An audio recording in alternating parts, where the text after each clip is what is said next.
Mm. Mm. And they're both boys.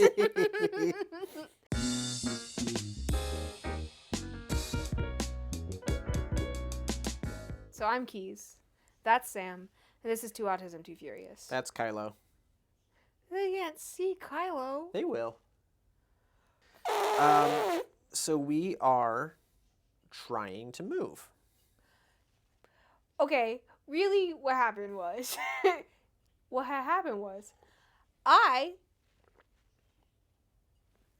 Oh, that's not what I was going for. I was just wondering how much we would want to talk about all of the reasons why we're moving on. That's not what I was saying. Oh. Okay. Because the reason why we're moving is because I'm going insane. Mm. I'm going insane. I'm losing my mind. And this house is shaped weird. It's shaped weird and it's too dark. You see this house? You see this floor plan? It's weird. And also in 2023, the neighbors that are directly behind us, their house is like 5 feet from our back fence, and there used to be like privacy coverage from blackberries, used to cover that up, and so I was like out in this yard clearing stuff and doing yard work, and then the next day I came out and they had cut down all of the brambles that were making it so that they couldn't see directly into our yard, and threw all of the trash that was in their yard into mine. And contrary to what I think all of me would suggest, I'm actually very conflict averse. And so I cried instead of yelling at them. I cried and then I hid in my house, and to this day I am mostly unwilling to go out in my backyard. And that just doesn't really seem like a healthy environment for me personally. So, and this is Kylo. I'm so good at my job. And I've talked about it, but the biggest issue is simply that I am so far recovered from autistic burnout that doing stuff no longer makes me tired mentally. I'm not mentally exhausted. I'm not like shutting down just by going and doing stuff. I'm not overwhelmed and having to spend days recovering about it, right? So I'm constantly, I want out all the time, and what helps me do that is just going outside, but I feel trapped when I go outside here. Because there's no privacy. Right, I feel like I am being observed all the time, and so I want to move. I decided I wanted to move, and I looked at 1,000 houses, and we made we scheduled house tours, and we went on exactly one, and I said, this is the house I want. And so did everyone else. And so if we do not get this house, renting, because we're poor. Yeah. But I mean, I guess saying poor is a little... It feels weird to say that we're poor, but like everyone in America is poor. Yeah, and that's the thing. I think having experienced poverty, it feels really gross for me now to say I'm poor. You know what I mean? Because it's like I am comfortable most of the time. And to me, that's not poor. Right, but like we are working poor. I know. But it's just that most people in America are working poor. I hyperfixated on Bert and Ernie at the store. And even though I didn't want to spend $50, I also couldn't make myself let go of them and was going to have a meltdown about it. I was going to start crying. $50. But my point is we were able to spend that. Mm-hmm. And it was just we didn't really, I didn't want to spend $50, but it's not like we can't pay for our car. Right. You know, so it does feel kind of gross to say that we're poor, even if statistically, it's kind of true. I saw a thing that was like, how much does a household have to have, like, income wise, in order to be comfortable? It was like $233,000 in Oregon. There was a news report that was like, how far does Social Security get you in different parts of the country? Like, Nowhere. and they're like, this study examined, a bunch of different states and cost of living, and also assumed a retirement savings of $1.5 million. And I started yelling at the TV at work. Oh, like an old man. Yeah, because I was like, who has $1.5 million Nobody. in retirement? So then I looked up a thing, and I was like, what's the median retirement thing? And it's like, oh yeah, the average retirement savings in the country is $300,000. But yeah, so I looked up. It's like, oh yeah, the average retirement savings for a household in America is $300,000. I'm like, wow, that's a huge jump from $1.5 million. Also, what? And then I keep reading. It's like, yeah, but the median is like 80,000. Yeah. So there's like a dozen rich douchebags that have like several $1 million in retirement savings. I guess what I was thinking about primarily talking today, beyond your mild anticipation for this job and then not getting it. Yeah. Just big sad. Having walked into this home and thought, and just immediately being able to see, feeling at home in it. Yeah. I walked in and I was like, oh my God, this would make me happy. You know what I mean? And I think a lot of times that might be like a dangerous way of thinking. It's like, if I had this, I would be happy. Right. Right. But also, that's what I thought about moving to Portland. And it was true. And it was true. It's what I thought about moving into this house. And it was true. And it was true. So it's like, I feel like I am pretty grounded when I am having those thoughts. It's more of, I am taking in everything that I know about how I've been feeling and circumstances and the environment around me, and using that to say, yes, this would improve my quality of living significantly. Moving out to Portland into a tiny apartment improved my mental health significantly, even though externally it would appear that it made it way worse. But it was kind of like, you out of a space where I feel like maybe you were done growing. Not just done growing. I was done being alive. Yeah, it kept me alive. Yeah, even though like the move to Portland, and especially that first year, maybe a couple years, was really, really hard. But I'm alive. It was like being repotted, right? Sure. And that like it was a very stressful thing, but if you had stayed where you were choking. Yeah. Is that how plants work? Only kind of, and I can think of a better analogy, but it's really not worth it.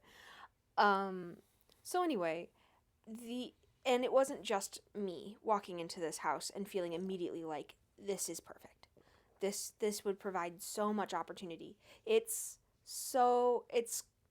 halfway closer to your work, and it's so much closer to downtown Portland, but still isolated and with very, very tall privacy fence and that whole like covered deck. Like, it's just everything about it feels so safe. It feels so safe and interesting, and like there's room to exist. Feels like there's room to exist. You know how like some houses feel like Airbnbs, and it's like in a way that it's very, Staged. very staged, very common denominator. Everything's millennial gray. And it's very much like they're trying to make this house look as much like a hotel room as possible. Mm-hmm. Um, It's like the opposite. but then it's like It still when, feels like an Airbnb. The first year of Airbnb. Oh, and it was all just very unique stuff. Yeah, where everyone, like, the whole selling point was how different your property was. Yeah. It feels like one of those houses. It just feels like a vacation and a home. Yeah.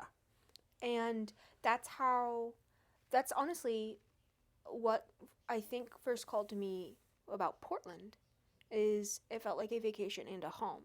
It felt like not everything was so horrible, which is like vacation vibes, right? Like You're getting away from everything that's too stressful to handle, and also safe.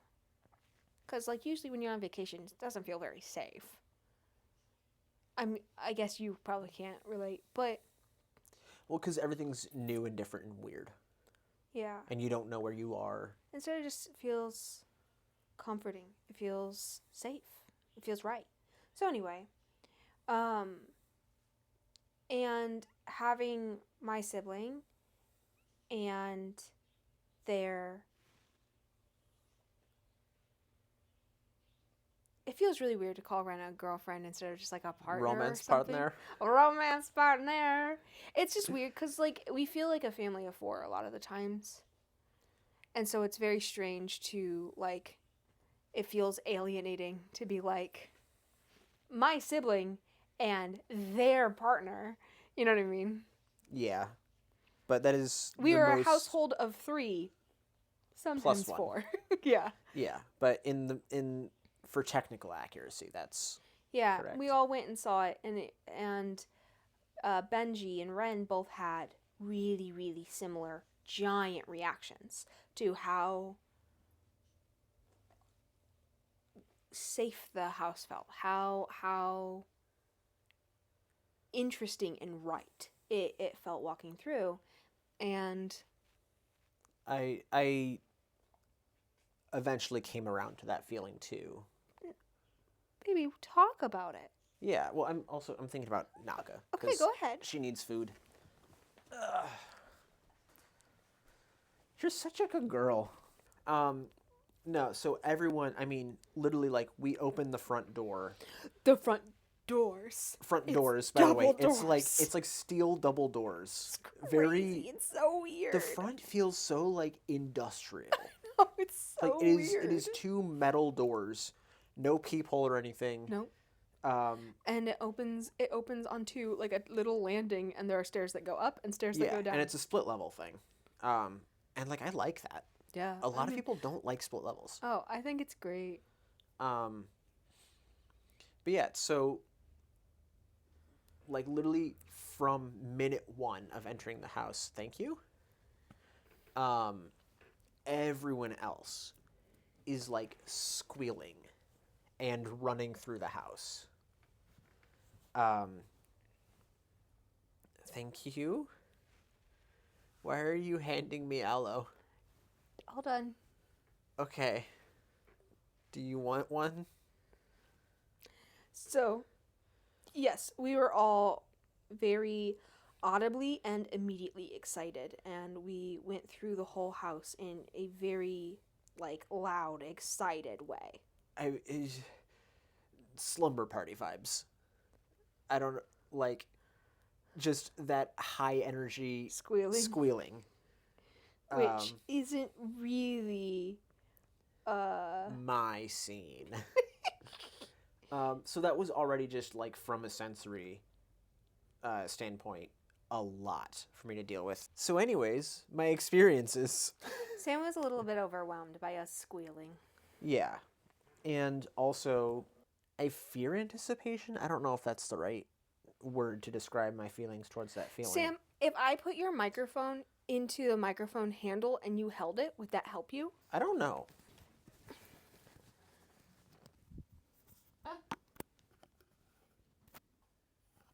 Scoochie Boochie, I love you.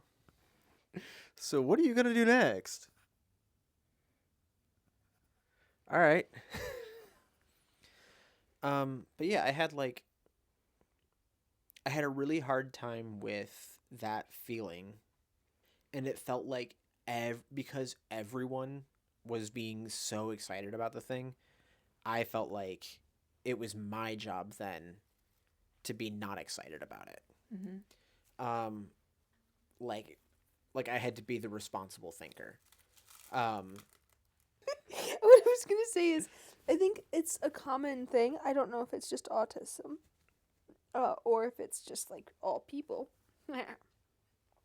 um, of feeling the need to bring balance in a situation. I think it has autistically, it has to do with like not wanting things to become unstable or unsafe.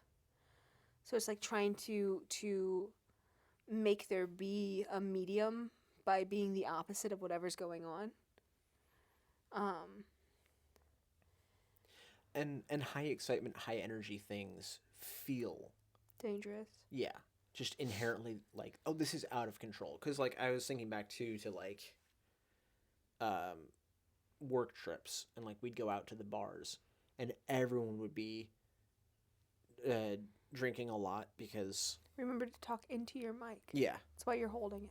everyone would be like partying hard because that's what they did on work trips. And it was so stressful because it felt like if something goes wrong, we're all dead. And like things did go wrong. Um, I watched a dude get a throwing dart put in his hand because he put his hand on a dartboard and told people to throw darts at the dartboard. Like, that's just a thing that because they were all drunk, and then he got mad at the guy who threw the dart in his hand. Mm-hmm. Or another dude got mugged Mm-hmm. and had to like go to work the next day. Which reminds me, I'm listening to this book, and her parents are dead. It's so weird. And she's like, "Were your parents really distant with you? Is that why you're so weird and distant?" And he's like, "No, my parents died when I was 5." He says, he's goes, he's telling her the story and says, "They loved the theater," and I said, "No." He says, and one night, it was just like any other night, and I barely remember saying goodbye to them. And they left for the theater, but the traffic was heavy and they were running late. And I was like, okay. And after the show, they got mugged and never came home. I was like, What did that have? why did you have to be late? First of all, but second of all, a Batman origin story. Yeah. Really? They got mugged and never came home. Oh my god, they died? No.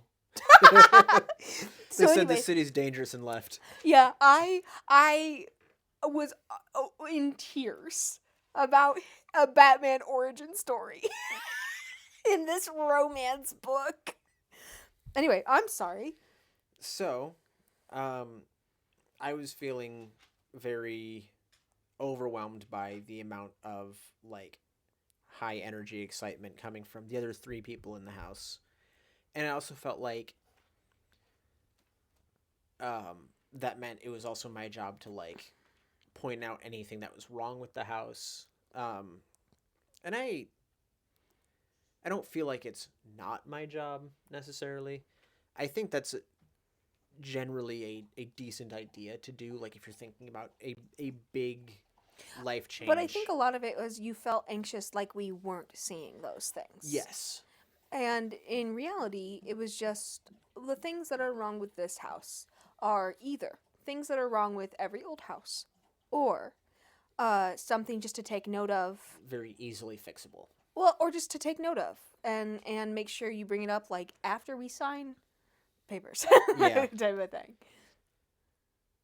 Um Because it's renting, you know, it's not, we're not trying to buy it. yeah, and like that was the part too where like I think, and it's not fair to the other people that I'm with, I guess, to treat them like they don't care about the situation and that they're not taking it seriously.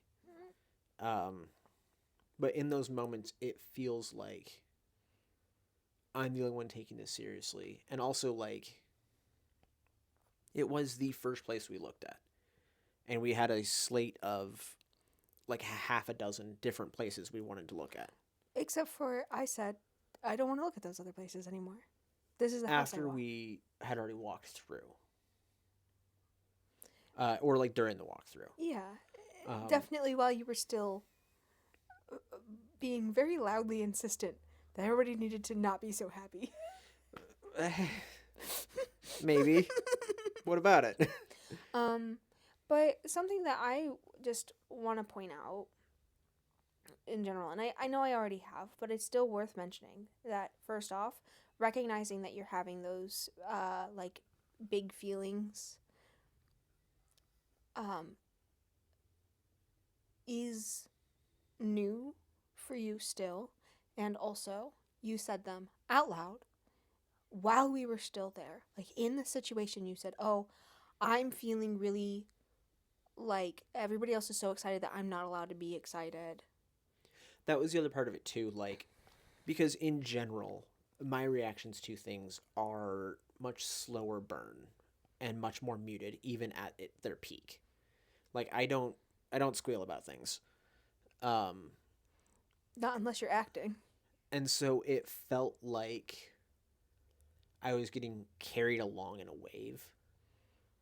Um And like it wasn't your decision to like the house, and it wasn't your decision to see yeah, everything that was good about the house. because like I'm really glad I like the house.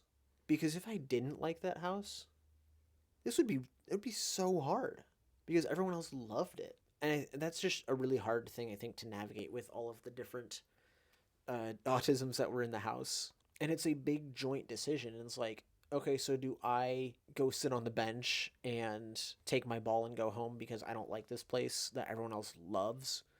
And what if I don't like any place? And we miss our chance on the one that everyone else loved when I just didn't care about any of them.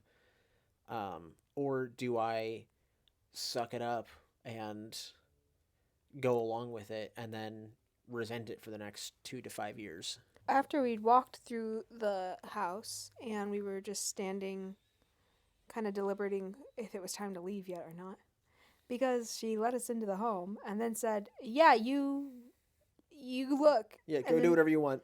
she went and sat in her car and did whatever. Um, which means that we had almost 2 hours of. It was very nearly a full hour of just walking through the house. Yeah, but we didn't leave until 4:15. 3. Oh, was it? I Yeah. thought it was 4. We got home at 4. Gotcha. So anyway, um,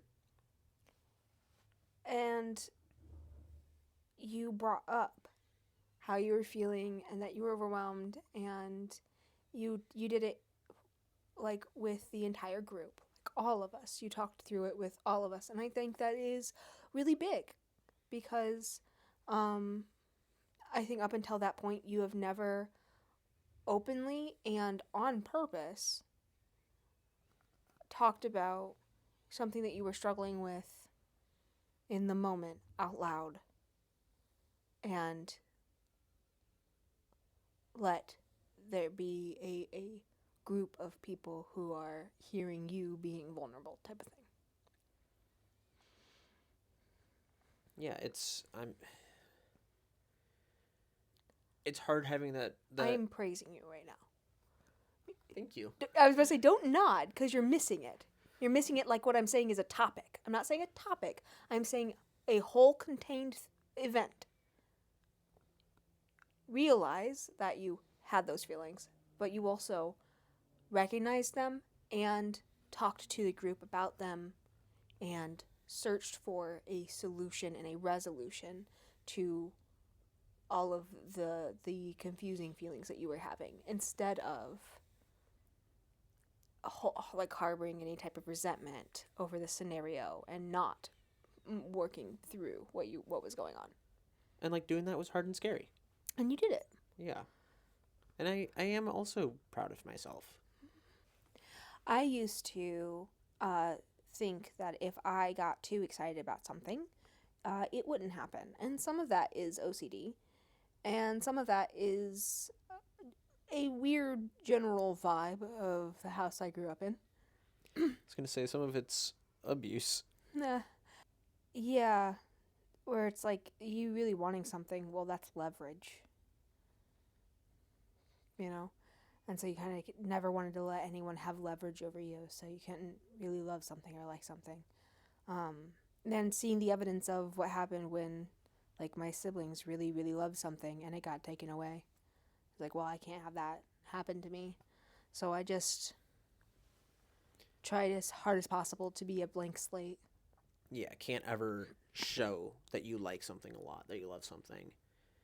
And then the easiest way to never show that is to never feel that. Yeah, and so you just shut down those feelings.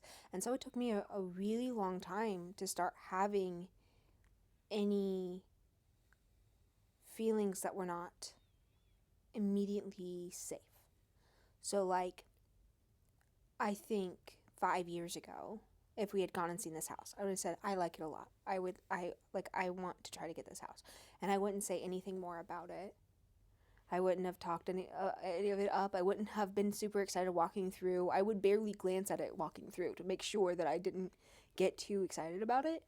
And then it only when and if we actually were like approved and signed the papers. Again, even approved, I still wouldn't talk about it. It would be signing papers. And then I would be able to feel it, but it would be this weird delayed, and it would be really mixed with bad feelings. You never got to anticipate it. Yeah. You only got to enjoy it when, like, the work part begins. Yeah, and in that sense, life was mostly work. Everything was about work all the time. And not work. Work and not work, but everything was work. Yeah, So, it was either defined by the presence or absence of work. mm. So uh now it's a huge victory for me to immediately show how much I want something, how excited I am, and let it be this huge, wonderful chance. And I still talk myself through it. And I'm better now. I didn't even think about it this time around being excited, but I thought about it because of how much Beans was trying to like mitigate how excited they were, right? Like kept being like, but we don't know type of thing, right? While we were being excited, and it made me realize that I've come so far because I don't do that anymore. Like, yeah, obviously we don't know for sure, but I love this place. I love it, and I'm gonna love it just this much, even if I don't ever get to live here. It was still something incredible. I loved this house. And if I don't get it, I'm allowed to be devastated. I'm allowed to cry about it and to throw a fit and not want to move at all anymore because we didn't get the one house that I really, really wanted. Like, I am allowed to have all of those feelings. I don't need them to be smaller. I am still safe. I am safe no matter what. I think because you said almost as much when we were in the house. Yeah. And that was kind of a tipping point for me, too, where it's like, that would be a deep negative feeling to get really excited about this house and then not get it. Yeah. A horrible, horrible negative feeling. And part of the whole, I guess, journey of this year has been retraining myself not to run from any whiff of a negative feeling. Mm-hmm. Be it like they're unpleasant, obviously. That's why they're negative feelings. Mm-hmm. And I don't think one should necessarily seek out negative feelings, but they are a part of life and a part of the human experience, and running away from them means you live kind of a half life, because it's like contrasts and stuff. Like the highest high depends on what your lowest low is. And vice versa. And if you are never approaching anything that appears to be slightly low, your highs kind of don't mean anything. If you are unwilling to face sadness and disappointment, grief, rejection, if you're unwilling to experience those things, you don't ever get the converse. Inverse? Converse? Inverse? Yeah, The other one. Nike. Just do it. That too, yeah. Like, I so rarely experience the enjoyment of anticipation because I never allow myself to experience the sadness of letdown. Yeah, which means, I mean, honestly, you apply for fewer jobs than you could. You Because search out they can't reject me if I don't apply. you search out fewer opportunities for excitement and interest. You don't participate in hobbies or learn new things. It's all of that is because of trying never to face the the negative part of those things. Because you can't fail to do something if you didn't try to do it. Yeah. It makes you flat and Yes, it d- dis- rounds off all the corners. disinterested in yourself because you can't be disappointed by yourself if you never take an interest in yourself. And that just seems like such a bummer. And that's the thing I've been realizing is like, it is a huge bummer. Like, I'm barely a person, and a lot of that is because of my pathological avoidance of complicated feelings, even. Like, because anticipation isn't a purely positive thing, No, it's not. it's a very complicated thing. And, like, even now, I'm still basically doing my best to avoid thinking about this house and To be whether or not we fair, get it. I am also. And again, like, I don't think it is the healthiest thing to actively seek out negative emotion. In a way that, like, I think it is healthy to seek out positive emotion. Um, but you have to let the negative emotions happen. You have to Feel them. feel them and allow them in and invite them in. And acknowledge them and talk about them and question them Yeah. and be curious about them. Negative emotion is vital to being alive, to experience. Man, I want a staircase. I want a staircase so Me badly. too. Me too. I just thinking about how like the apartment in Portland and feeling trapped beneath so many floors because we were on the ground floor and just like not having stairs after our house in Monclova. everywhere we lived in Ohio we had stairs. Yeah, I had like that one duplex that I rented a room in Yeah, but for we 5 didn't live minutes. there. Yeah, and then the same thing when I Yeah. first moved out here for 5 minutes again. Yeah. But yeah, then like so not having stairs, not having any like place to hide. I am You're a rooster. I'm a rooster. Wait, No. no, that's not why. Yeah, babe. That is why they're called that? Yeah. Oh. So anyway, I what I was going to say is that I elope and I hide. And I have since I was a toddler. I run away and I hide. And those actions make me feel safe and alive, which like opposite ends of the spectrum, right? Safe and alive, because alive in like a. I'm Sorry, gonna let you drink. Finish your thought. Alive in like the thrilling kind of way. Right, is usually like bungee jumping makes you feel alive because it is unsafe type thing. Just feeling so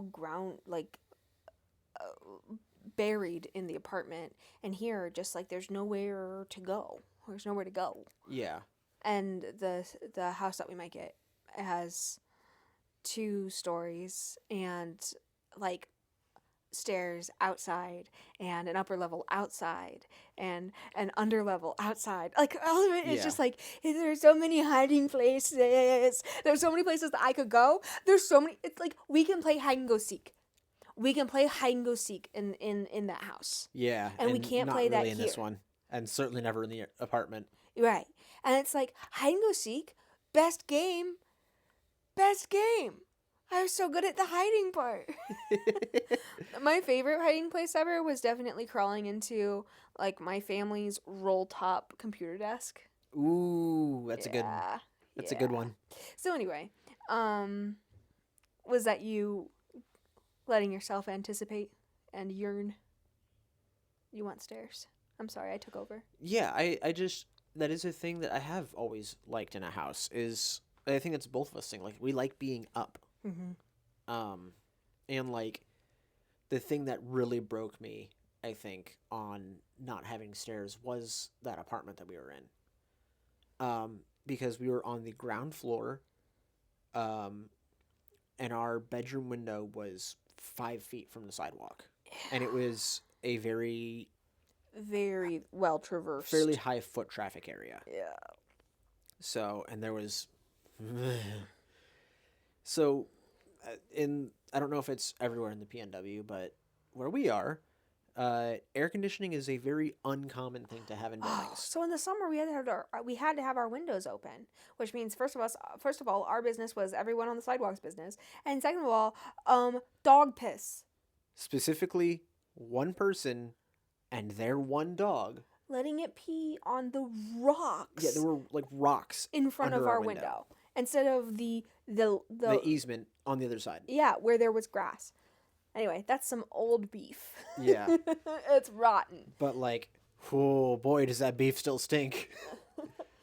But I mean, a slight little upshot of that was late one night. You were asleep. I couldn't fall asleep for whatever reason.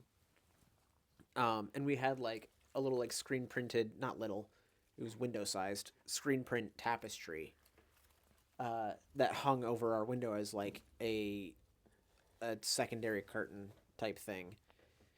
And our windows are open because it's midsummer, and someone walks past the window, and I just hear their full entire conversation because again they're 5 feet from us and they're talking at a normal conversation volume, and the person stops mid sentence and like turns towards the window and goes, "Oh, that is beautiful."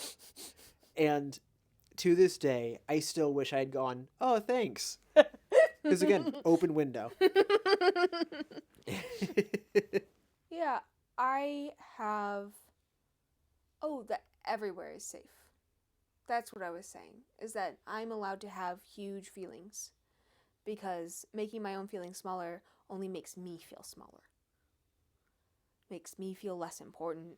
Makes me feel less alive. Makes me feel less like anybody else cares about me or like my life matters. Like suppressing my own thoughts and feelings about something just because maybe they aren't going to be the majority or maybe they're too much. If I suppress those things, I am making myself smaller. I am saying I don't deserve to have those feelings, right?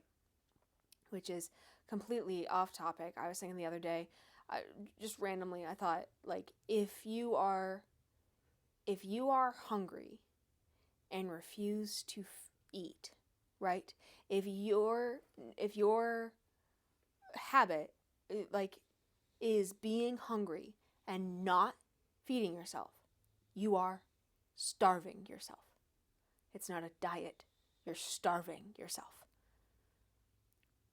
And I was just thinking about that, about the mentality, like diet culture, because I'm so far out of it now. But I've like been in discussion about it recently, and just like that is what I wish was said more often. Is if you are operating at a calorie deficit, you are operating on being hungry and not feeding yourself. And if you are hungry and you do not feed yourself, you are starving yourself. Sorry. Well, because what you're saying is literal, but also a metaphor, right? Yeah. To me, it's in the same vein, me saying that if I am suppressing my feelings and my thoughts and my excitement, then I am saying I deserve less. I am less than the people who would hear me, less than the people around me, less than the situation. When you are living a life of a pattern of intentional self-denial, um as like not even You're yeah. building a smaller and smaller box to cram yourself into, and people will take up the space. Yep. People are going to take up that extra space. It's not empty air that you get to just then Resume. yeah, when you open the box. When we moved out here and I tore that tiny little box apart, there wasn't me to fill anything else. Because you'd been so compressed already. Yeah, I But just it's not like a it's not like, oh, you're so compressed and now you relax. can Nope, splash out. there You're wasn't me. I didn't exist anymore. It's more of like you've been carved away. Yeah, I didn't exist anymore. I built the whole person, which is one of the reasons why I'm always so loud about uh, wanting you to participate in your life, because nothing's going to change if you don't change it. Like it's not a, oh, this is a hiccup. This is your design. You've designed your life to not make room for your thoughts and feelings and negative emotions. And it's like, and you have to make that space. You have to build a person. Yeah. And that's really scary because you can do it wrong. Yeah, but And you you have have to to. get over the fear of doing stuff wrong. I'm terrified constantly of doing something wrong. And I would rather do nothing wrong than do anything right.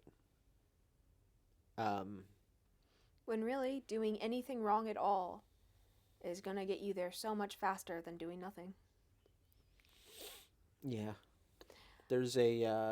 I don't know what the origin of it is, but it was talked about in like basic training stuff and how to deal with like the they described it in like a combat scenario, but it applies to anything. Um, in any crisis or any situation where you have to make a decision and act, the best thing that you can do is make the right decision. The second best thing you can do is make the wrong decision. But the worst thing you can do is to make no decision. Mm-hmm. Because you have to act, you have to move, um, and a bad decision is still an action, is still a momentum. Mm-hmm. And you can course correct, but you have to have a course. You have to have motion to course correct. Um, but yeah, I mean, you're a human person who exists in a state of constant change. Are you talking to yourself right now? I'm talking to the camera, and yes, to myself. But this is the I don't know, putting a ribbon on it or something. I don't know. Are you disrupting my flow? I'm sorry. You better be. Stupid. Stupid. About to remind you where the microphone's gonna go. But you are a human person that exists in an ever changing world, and you are ever changing, and you have to act and decide and move. Um, Even if you're just moving to the next time you're gonna move, because that is still going to have a better end result than being static and making you learn more from making mistakes than you do from doing something right. um, Whether or not that's true, I don't know. But you certainly learn more Sam's never made a mistake. from doing something right or from making a mistake than you do from doing nothing. There was a point that I was trying to make that I kind of missed Okay. about, like, I'm also today, this afternoon, dealing with letdown.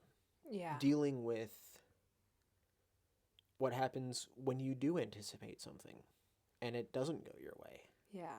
I got a phone call this afternoon that the position that would have let you have a lot of free time for the like foreseeable future. Yeah, because it's not like a promotion. It's just a permanent position. Yeah, and it's like, it doesn't mean I'm out of a job. No. I still have a job. But you didn't get this. Yeah.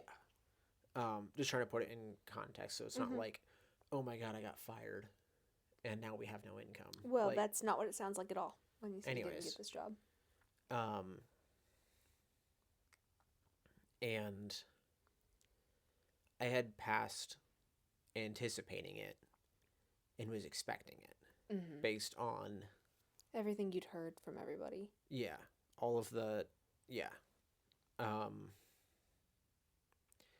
and so it's really going to change future plans not having that permanent position.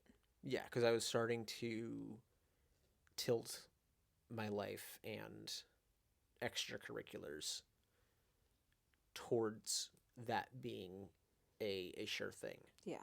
And then finding out this afternoon, I mean, just a couple hours ago, that I didn't get it. And, you know, the call came through, and the person was super nice about it. And I was kind of chill on the phone call. Hung up, finished eating, let you know, and just started thinking to myself, like, yeah, you know, it's fine. The whole career field isn't exactly what I want to do anyways. This isn't really like, this is not the end of the world. It just means different things have to happen now. And then I went to take a shower before we started, before we had the phone call. Before we had our meeting, yeah. It just kind of hit me while I was in the shower, like, because I was making a joke before I got in the shower, like, you know, well, there's nothing I can do about it now.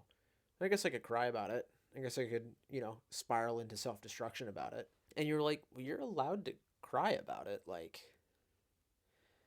And it's just a really weird, it's a weird feeling, because even this job that I put in for isn't necessarily something that I want to do for the rest of my life. And it's not even necessarily like a field I'm passionate about. It sucked not getting the thing I was hoping for. Yeah. And I'm still kind of processing it. Yeah. And also processing the feelings about the feelings. Like I feel foolish for caring so much about this. But you're allowed to care. Yeah. You're allowed to care. I know I'm allowed to care, but it's like, about this. You were allowed to care about anything. But I didn't, and really don't. But that doesn't mean that you're not having big feelings. Yeah, it's that. I am having big feelings about something I don't really care about. Yeah. And that's okay. I don't know how to navigate that. Because it's like, am I actually having big feelings, or is not getting hired for a job that you applied for, am I supposed to feel a certain way because of that? And am I just parroting what I'm supposed to be feeling right now? Okay. And I don't know. The job would have allowed me a lot of liberty to, like, go back to school and take classes and try and get a degree. And not having it will make that a lot harder. But you're still going to do it. I'm certainly going to try really hard to. Yeah. It'll be a lot easier if we get this house. Yeah, because I'll spend a lot less time on the road. And in general, there's so much more privacy in the house. I will feel a lot more able to just do things like rolling out the garbage can doesn't feel like a public affair. Like for me, the reason why I can't roll out the garbage can here is because it feels like it is so everybody's in my business. I'm putting something in the front yard, Yeah. and we have neighbors everywhere, and everybody's always outside and looking out their windows and stuff. And like I just hate being observed. But yeah, this house, it's on a dead end of a cul-de-sac. And it's not like a developed cul-de-sac. It's hardly a cul-de-sac. Yeah, it's just like It's they just were a dead paving and then end. they stopped. Yeah, And then there's like a a turnoff, almost kind a of. shared driveway type thing. Yeah, Because almost a shared driveway. it's not like when you I describe a know. shared, it's not a Yeah, shared driveway. But so anyway, it's just like it's so private that I'll be able to do a lot of things that I just can't handle here, and you can. Yeah, that's the other thing So you'll have space. about this house too. Like talking about how it's weirdly shaped, barring like actually physically closing doors, and even then, not always. Like the house is not really separated.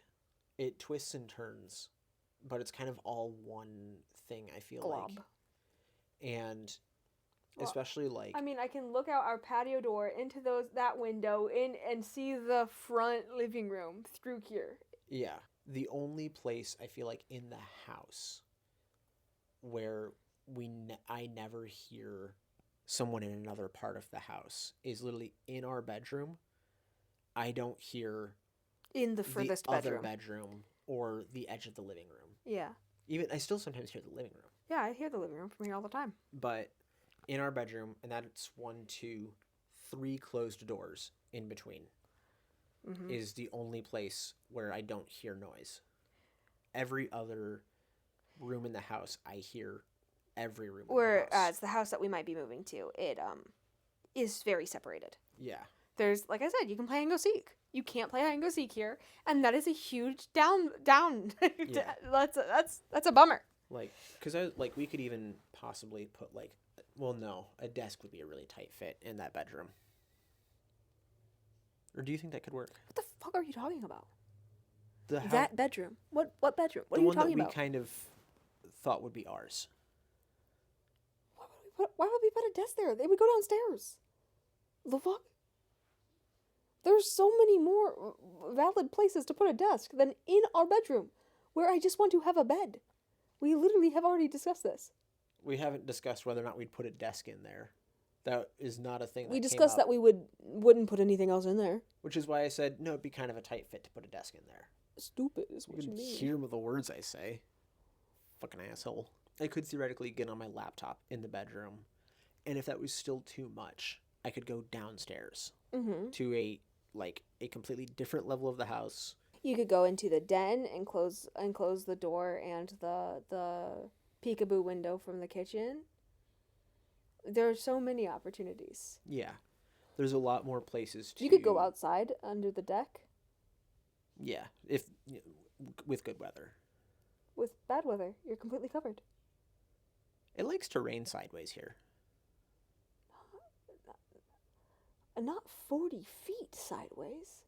That's at the airport, where it's got just flat ground to pick up speed. And yeah, Anyway. 40 feet sideways. Yeah, no, there's a bunch of trees and everything. Yeah. And I forgot that that's very uniquely my work situation. But so anyway, there are... What even was the point? Oh, you were saying that if we get this new house, it'll be school easier. would be not as hard. Yeah. It's just like so that's another part of the anticipation of it is there's so many good reasons to need it. And not getting it will feel like being stepped on. If we don't get it, it will feel like a loss. Yeah. Like the house doesn't feel like it is just A hypothetical. yeah. In the way that like this job felt like a loss. Yes, that's what I mean. Is it's the same thing. Like if you don't get your like scholarship stuff figured out before the start of the term, and then you won't be able to start school this term. You just won't be able to do it. that will, like, that's what I mean, is there's so many things piling up right here, right now, that it, like, I just feel like a ball of tension all the time.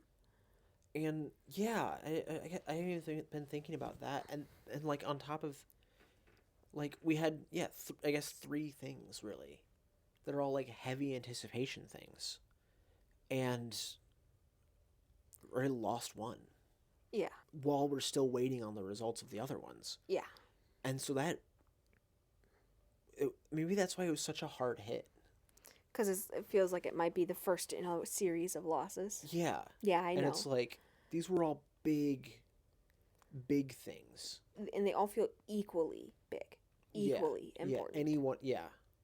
So That this like is a 1/3 hit. yeah. So it's like if we get the other two, it feels it's like barely a passing grade type thing. Because we really were past like hoping and anticipating you getting this job and just kind of thought it was happening. Yeah. From when I Which is really hard. And at this point with the house, I am trying not to pass into just expecting to get it. I am trying to stay in just hoping. Anticipation. Not anticipation, but hoping. And I am like it is a lot of internal strain to keep like tearing my emotions into neat little rows. And it's like, because we still have to live here. Yeah. And there's still stuff we still have to do stuff here. Yeah. And so if we don't get this place, then we're here for like another year. Yeah. And so I am like trying to take steps to making being here easier, even as I am hoping to not be here anymore. Complicated emotions suck. And that's what I have to say about them. And trying really hard to not run away from the complicated emotions, because like I didn't want to record today. I didn't want to be on that call earlier. Mm-hmm. Like, sure, I'm also not feeling well physically already today, but it's like it feels like so much, and I don't feel equipped to handle it all. Yep. But I have to, because no one else is going to do my financial aid for me. Right. And so you have to dig and do it yourself. And no one else is going to get into this house for us. Yeah. My socks say Wednesday. It is Wednesday, my dudes. I got day of the week's compression socks because I can't stay up without them anymore. Which is super cool. And by cool, I mean Cold. devastating. Or that. Did you like the video? Do you like us? Do you even care about me? Leave your favorite complicated emotion in the comments. What does that even mean? It's complicated. Yeah, I don't know. Find a German word that means a complex emotion. What's that one that means like the sudden awareness that everyone around you has as much of a complex internal life as you do? I can't remember. Walderstosh. I don't think it's that. Do you speak German now? 9. If you like the video, you can like the video. Yeah, you can do that. You can like the video. If you subscribe the video, you would be subscribed. you can subscribe the video. But it's not the video, it's me. If you notification The video? Don't talk about notifications. Keep it to yourself. We upload to Autism Too Furious every Tuesday. And a mindful movement where I move my disabled body and invite you to move your body with me in a parallel play sort of way every Monday. And that's our upload schedule right now. And we have bigger, interesting videos on the horizon. But for right now, this is what the channel looks like. Like, subscribe. Comment. Your favorite complicated emotion. Germanly. if there's only a German word for it, or actually in whatever language you feel like. Yep.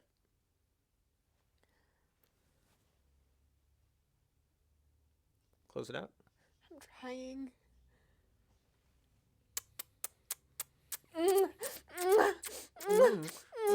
And they're both boys. Bye. Love you.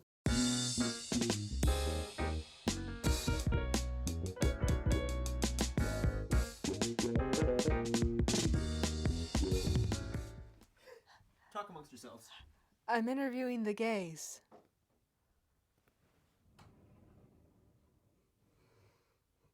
Are you silent? Or are you silenced?